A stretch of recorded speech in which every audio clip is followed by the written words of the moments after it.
Hey guys, this is Extremes. As you may have heard, big news tonight in the South African CSGO scene with some changes to the Bravado roster. So, without further ado, let's get to what that roster change is. Well, as anticipated, Golz is out, and well, it's not entirely unexpected, but it's also not entirely his fault that he's been underperforming. In his case, he's been sort of in the same dilemma as somebody like a Freiberg, who was going into sites on his own, not really being supported by his teammate at times, and just getting wrecked. And you could see it in his aim, in his play style. He was trying to play himself out of the slump that he was in. He was trying to work his way through the difficulty that he was facing. It's natural as a player, and unfortunately, that means you take risks, you do things that you probably shouldn't be doing to try to break yourself out of it, and you whiff shots that you shouldn't be whiffing. So, unfortunately for him, those things have sort of built up. There's also rumblings about discontent in the team in some quarters that I've been hearing from, in the sense that Blackposion particularly having a go at him, knocking his confidence, speaking down on him, that kind of thing. I mean, I don't know how true that is. This is something I've heard. And Golz, of course, quite an emotional player, very much a confidence player, and of course he's had none lately. And unfortunately, the performances at WESG, performances at ESEA Mountain Dew Land Finals, just well, pretty terrible from him. So I really do hope he finds himself a team, but the change is not unexpected. The one that is unexpected, however, is Blackposion. He's been the most consistent performer for them, and the most assured in his overseas showings. Clearly, the experience that he picked up in Sweden, however limited it may have been. I mean, he worked at Inferno Online, which is basically a internet cafe. So I don't know how much time he had to play, but he did play Faces Pro League, I gather, probably ESEA rank S, got some experience and brought it back to South Africa. And well, while he wasn't always the greatest performer for Bravado in 2016, in these current, although he was consistent, I must concede, in these recent events, he's been really one of the standout performers, really consistent. I recall seeing some good ratings out of him, 1.24 his rating on a couple of the maps.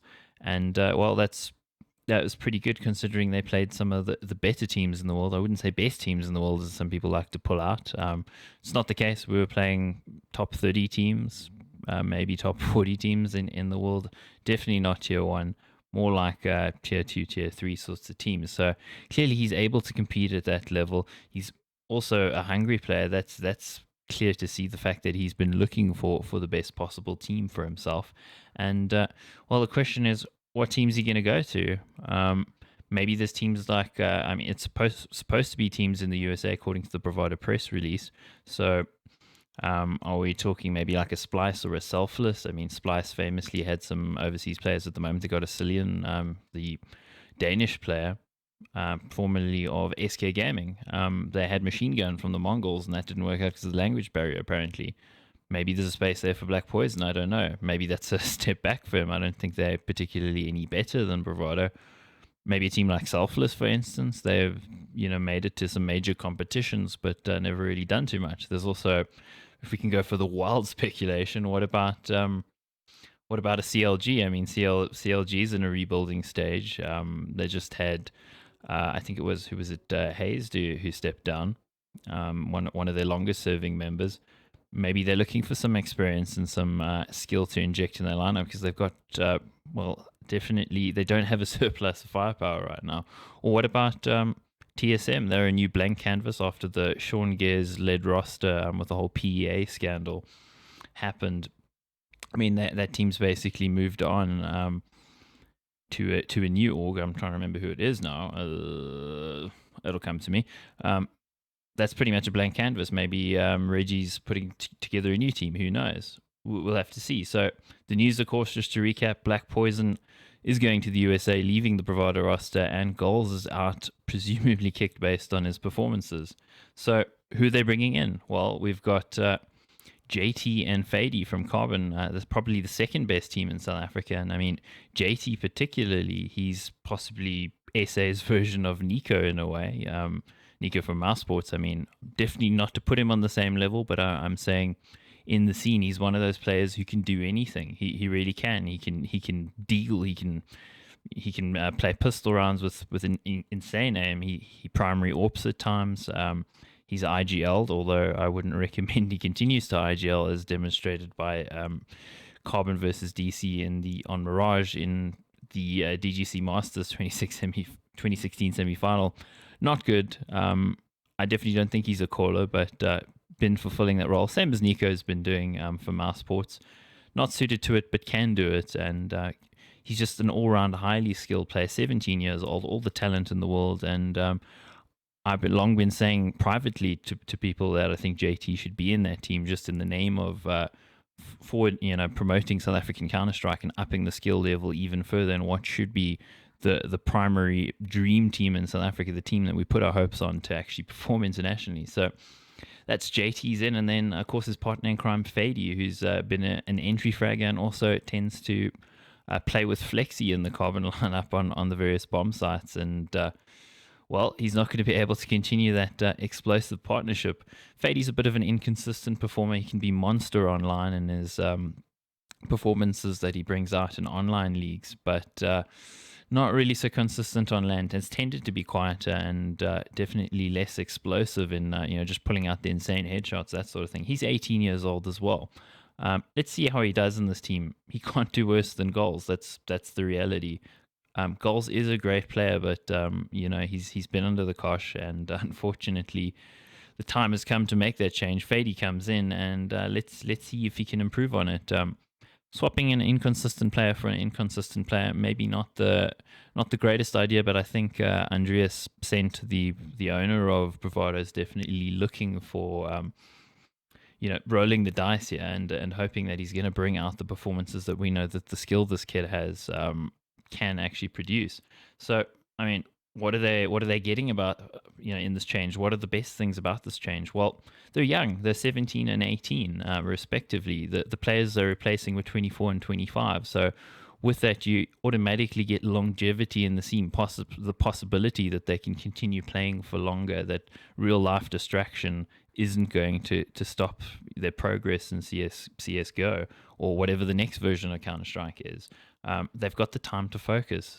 They're not married. They're not, necessarily doing things that are going to distract them from performing at their best in Counter-Strike. Their focus is completely Counter-Strike.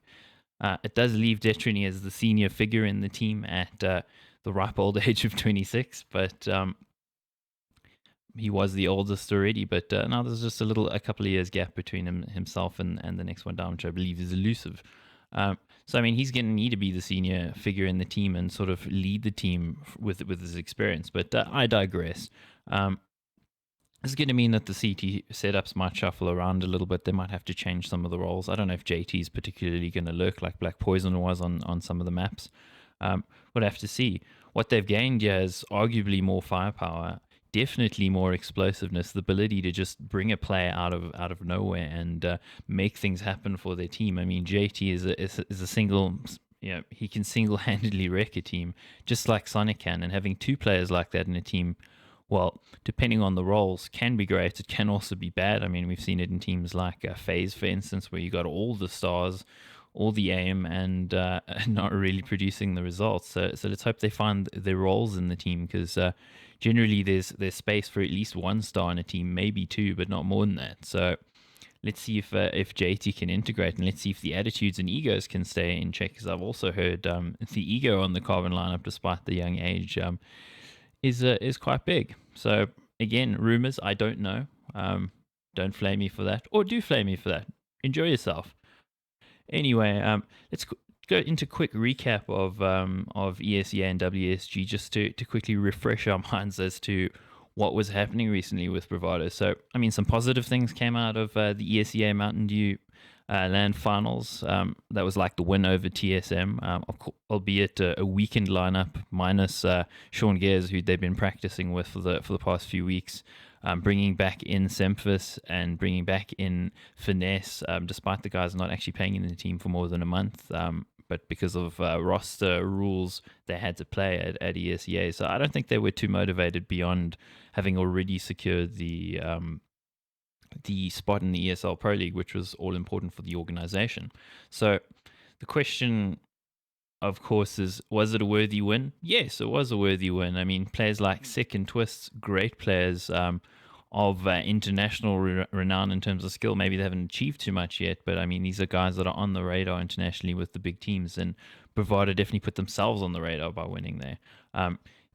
As for the loss against Rogue, well, they didn't really show too much against Rogue. Rogue dominated them in terms of mid control, particularly on Mirage, and just completely squeezed them out of the game on through their CT side, and of course Bravado's T side stifled by that CT side of Rogue. So they had some trouble there. But all in all, decent results out of ESEA. Probably not what they would have been satisfied with, but I think in some ways good enough. If we come to WESG, I mean, biggest prize pool ever in CSGO.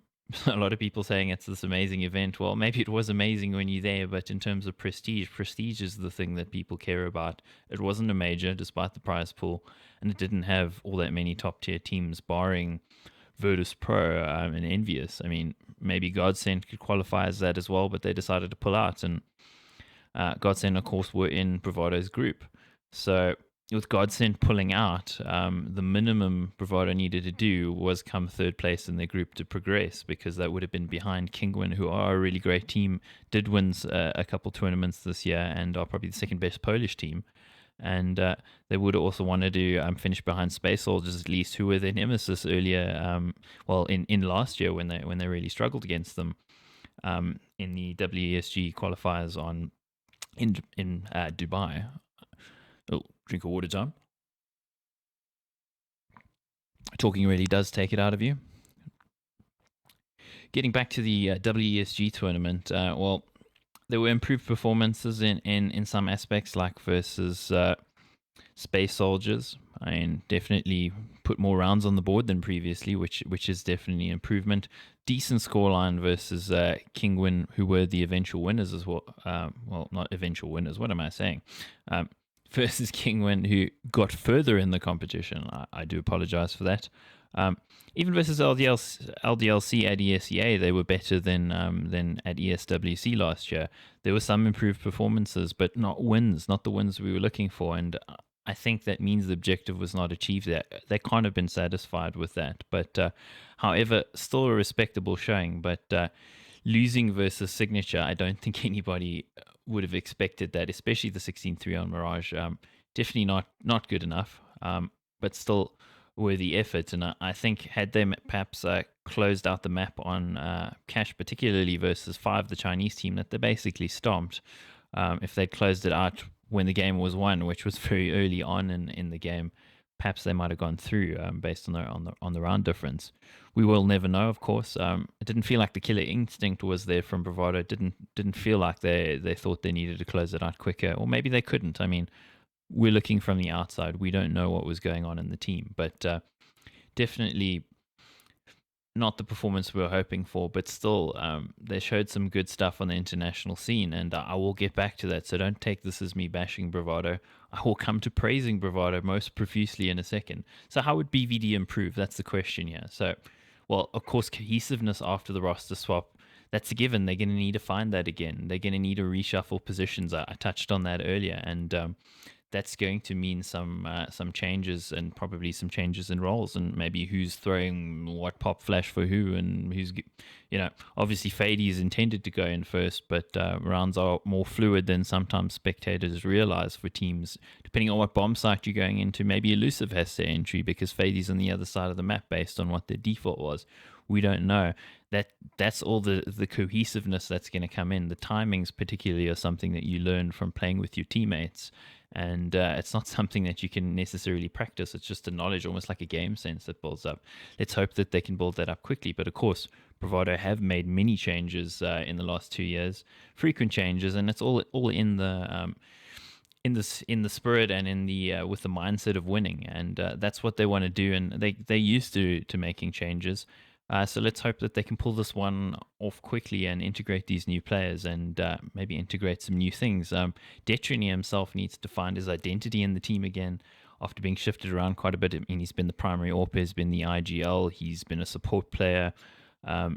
He's done everything in this team, and of course that shows you a great captain and a great team player, but I think he needs to find his place again. He's not going to primary AWP. I gather JT is going to be doing that, and I think as JT should, he's shown tremendous skill with that weapon. So what's Detrony going to do? Well, if he's going to play the supportive player role, then he needs to play that role. And I know he can do it. He was quite inconsistent, particularly at WESG. Saw some nice Deagle headshots at ESEA, but not as much from Dimmy as we would have liked. So let's hope he can find his place in this new team, and as the senior figure in the team, lead them on to great things. In terms of strategy for this team, the main thing I'd say is that the mid-round calls on T side, um, they seem to commit to what they're going to do pretty early on and just stick with that, even if it's telegraphed, even if the other team knows it's coming. They seem to not really change their mind at any point. So the mid-round calls, I mean, again, I don't know what's going on in the team, but it feels like they're perhaps not being as fluid as maybe they should. Perhaps the coach, the Valve coaching rule might have hurt them. Maybe the intention with TC, formerly the IGL of Energy Esports, in former years. Maybe the intention with him was for him to call for them. You never know. I mean, they switched to a lineup with a lot of firepower last year, and I mean that could have been their intention, and unfortunately they weren't able to do that. There's the IGL role's been swapped around quite a bit. I know Elusive's done it, Detrony's done it. I don't really know who was calling, although Elusive seemed to be talking quite a bit, particularly when they were on camera at ESEA. The economic management has been an issue I've seen even since ESWC last year, where what they're buying doesn't always seem to make sense for the money that the other team has. And what I mean by that is how they approach their anti-ecos or their own ecos. They were lying through a lot of anti-ecos, particularly versus LDLC, both ESWC and ESEA, and that's not something that a top tier team should be doing. The variation of pace, I've been criticizing them the whole of last year in casting that they played too slow, telegraphed what they were going to do. And I mean, when we spoke about the games, we knew what Bravado were going to do, and we pretty much knew what Carbon were going to do. They were boring games to comment on because they were predictable. And if I can predict that as a layman, more or less, where they're going to go and what they're going to do, then I'm pretty sure their opponents can tell that as well.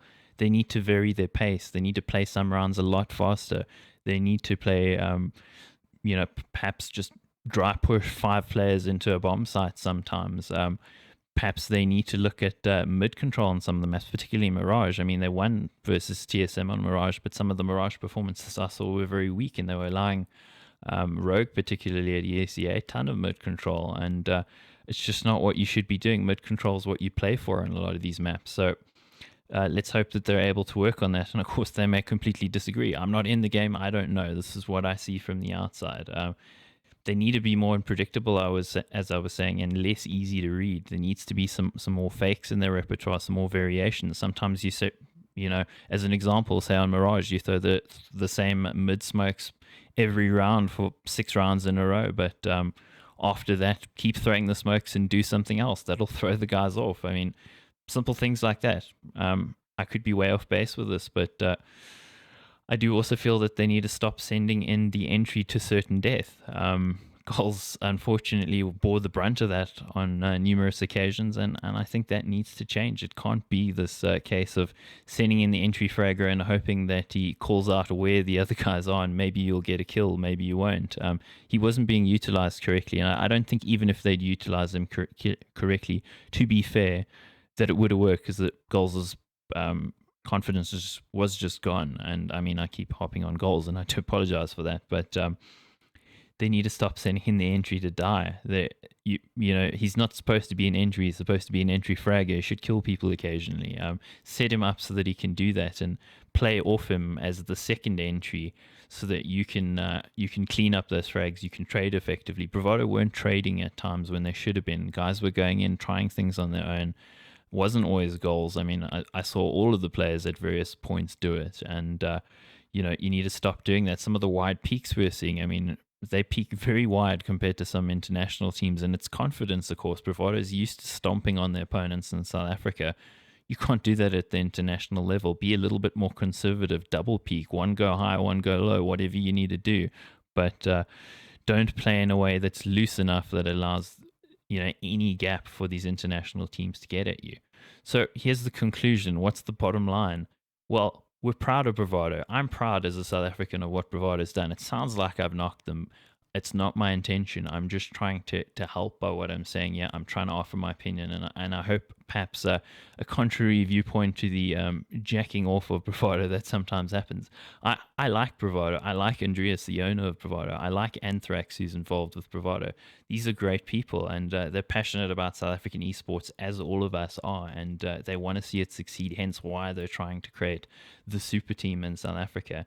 I'm fully behind that, and I want to see them succeed. I'm proud of Bravado. Yeah, Bravado, you do hold some embarrassing records on the international stage. Least rounds won in a large tournament on the international stage versus Space Soldiers at WESG. Least rounds won at a major competition at the what was it in 2014 at the major. Um, those aren't good things. We need to change that. And I know that you can do it. You guys can do it. We know you want to win on the biggest stage internationally. We want you to win. In theory, you have the firepower to do it. We know you can do it, Bravado. Sent, Andreas, you've got the determination and the will to get your team there. I know you're going to do it one way or another. You've got the drive. There's nobody in the local industry who has the drive that you have. Best of luck in 2017, Bravado. South Africa is behind you, despite all the Facebook comments and all the raging and crying. South Africa wants Bravado to succeed at large. That's what I believe, and that's what I think, and that's what I want. So if you want, drop a like, leave a comment, subscribe, do what you like. I'm doing what I like. Thanks for watching. This has been Extremes, about the Bravado roster change. See you around.